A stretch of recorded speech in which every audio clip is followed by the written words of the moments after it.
We finally have eliminations this week. Yes, we are going to completely eliminate Power 4 teams from playoff contention because of the fact that you can still win your conference and get to the college football playoff. It took a while to totally eliminate some teams, but I think we have now reached that point. When I look at the different conferences, I think 4 losses in the ACC gets you eliminated, 4 conference losses. I think in the Big 12, it's probably 4 losses as well. I just think there is so much chaos that could happen. You look at the Big 10, I think 3 losses get you eliminated because you look at the top of that conference, we're not good. A 3-loss team's not going to the Big 10 championship. And then the SEC, I think a 3-loss team could because there's so much parity there. So I think 4 losses would get you eliminated there. So that's how we eliminate teams from their conference, or from getting to their conference championship game, which would then eliminate them from the college football playoff. Don't worry, we'll do the at-large eliminations as well. We got some new ones there. But we're going to start with the teams that are completely eliminated, and we have 6 of them. So Boston College with 4 conference losses, no chance to win the ACC, and obviously these teams have no chance to get in as an at-large. Penn State, Wisconsin, Michigan State, Purdue, and Rutgers all have 3 losses, and like I just said, and 3 conference losses. Let me be specific there. Like I just said, 3 conference losses in the Big Ten. You're not going to make it to the Big Ten championship. It's just not going to happen. With Ohio State, Indiana, and Oregon up there at the top, and even USC, there's no way a 3-loss team, in my opinion, gets in. So maybe mathematically these teams are not eliminated, but I think we have to look at reality, and there's no chance they're getting to the Big Ten championship. So these 6 teams are your first Power 4 teams to be completely eliminated from college football playoff contention. All right, now we'll go to the at-large teams, which we've been doing. These are the teams we had already eliminated from at-large. And if the team is completely eliminated, we're not going to put them on this graphic because they're completely eliminated. Let's just get into the new eliminations this week. We've got Florida State, TCU, Arizona, Kansas, Iowa State, and Florida. All of these teams, their only chance to get to the college football playoff is to win their conference championship. I do not see any of these teams having a chance to get in as an at-large team. Florida State now with 3 losses. TCU, Arizona with 2 losses. We actually kept Kansas in there with the 3 losses, but with 4, no, it's just not. Or with the 2 losses, with 3, they're not going to get in. And then Iowa State, I don't think they can get in. They're just not going to have a strong enough resume. And Florida, obviously, with 4 losses, they're not going to get in as an at-large. They would have to somehow win the SEC, which is still possible because a 3-loss team in the SEC could get to the SEC championship. So these teams are not totally out of it, but they've got to win their conference championship, and that's probably not going to happen. I'm still keeping Baylor and Arizona State alive with 2 losses. Also Pitt, because of the schedules that are in front of them. I think they could possibly still get there if they win out and lose their conference championship. Arizona State might catch a break since Sam Leavitt was injured. Might help them there. And then with Auburn and South Carolina in the SEC, 3 losses. But their schedules are also really tough, so I'm not going to completely eliminate them. If they go 9-3 and don't make it to the SEC championship, there is a chance that they could get in. It's very unlikely, and I don't think either team is going to win out. But they're not technically eliminated. I think they still have a chance. So again, these are the new eliminations from at-large. Let's go through the top contenders quickly here in the ACC. I still think it's Miami and Georgia Tech. When you look at Georgia Tech's schedule, man, it sets up well. Like I think Georgia Tech's almost more likely to get to the ACC championship than Miami.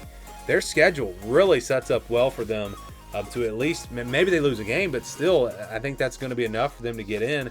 And then what happens if they're 11-0, they lose to Georgia, and then they lose in the ACC championship to Miami? Is that enough to get Georgia Tech in? I don't know if their resume will be good enough. So that'll be interesting to see if that plays out that way. Miami, obviously the top team in the ACC, so they're going to be here, of course. All right, let's go to the Big 12 now. Starting to kind of figure this thing out. I think Texas Tech, BYU, and Utah are your top contenders. I think Texas Tech's in a level on their own. I think they're going to be there. So it's really about who's going to play them in the Big 12 championship.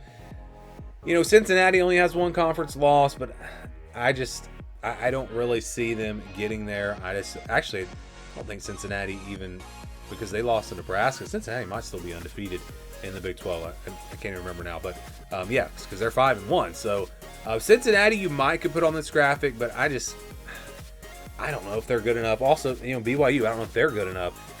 They had to come from behind late to beat Arizona, but that was on the road. And so, yeah, it's maybe I should have Cincinnati on this list. I don't think teams like Arizona State and TCU are totally eliminated, but it probably doesn't matter because I think it's going to be Texas Tech out of this conference. And so I could, again, just put Texas Tech on there like I did last week. I don't know if there's another team good enough. Utah, maybe. BYU, because they're undefeated, maybe. But it's really feels like it's Texas Tech versus everyone else in the Big 12. In the Big 10, I think this is clear now. Ohio State, Oregon, Indiana. Penn State's definitely not here. Michigan with another loss. I don't think they're really in this conversation. USC, maybe. If they could beat Notre Dame. Obviously, that's not a conference game, but to get in as an at-large, maybe they are a real contender to get to the playoff. Again, what if they go 10-2, don't go to the Big Ten Championship, and they've got that win over Notre Dame? That could be enough to get USC in. So yeah, Ohio State, Oregon, Indiana, though, those are your top contenders, no doubt about it. SEC, I'm sticking with these same teams. I feel like Texas A&M and Alabama have separated a little bit, but their schedules do still give them some tough games. Alabama plays LSU and Oklahoma and Tennessee coming up this week. Texas A&M, I think, has 3 road games in a row in the SEC. So those teams you could maybe say are your top contenders to win the SEC, but to get into the playoff, I think all of these teams have a really good shot and a realistic path to get there. Maybe they get there at 10-2 and they don't even play in the SEC championship. I think that's very possible with all of these teams. They're not all going to get there, but I think all of them have a real shot. So the SEC definitely wide open, and I think a lot of teams are still in that playoff picture. I don't really think Missouri and Vanderbilt are going to get there. Missouri could go 10-2 without too much. It wouldn't be that hard, but their schedule, man, I just don't know if they're going to have a good enough resume. And I just don't think Vanderbilt's going to be able to do that. So then we go to the group of 5, group of 4, I should say. Or no, group of 5. Yeah, group of 5. South Florida, Tulane, UNLV, Memphis. A lot of talk about Navy. I'm not buying Navy. I don't think they're that good. I know they're undefeated, and, maybe they should be here. But South Florida and Tulane, I think, are the best 2 teams. UNLV, though, they keep winning, and they could be undefeated Mountain West champions. They wouldn't have a great resume, but if something happens and we get a bunch of losses in the American, maybe UNLV could sneak in there. But I think it's going to be South Florida, Tulane, or Memphis. Whoever wins the American, I feel like will more than likely be the group of 5 representative in the college football playoff. Again, maybe UNLV sneaks in there, but I'd probably take, if South Florida wins out, I'd take them over an undefeated UNLV because their loss came to Miami, and they'd have a pretty strong resume. And probably same thing with Tulane. Only loss coming to Ole Miss. Memphis, could they afford a loss and still winning the American could be enough to get them in over an undefeated UNLV? Like, that's going to be really interesting to see what the committee does with a one-loss American team versus an undefeated UNLV. Or even a 2-loss South Florida team or Tulane team versus an undefeated UNLV. I think that's at least something you got to look at. So that group of 5 race is going to be very interesting. My money's still on South Florida, though. I think this is the best team. I think they might just win out. So give me your thoughts on the current playoff picture down in the comments below.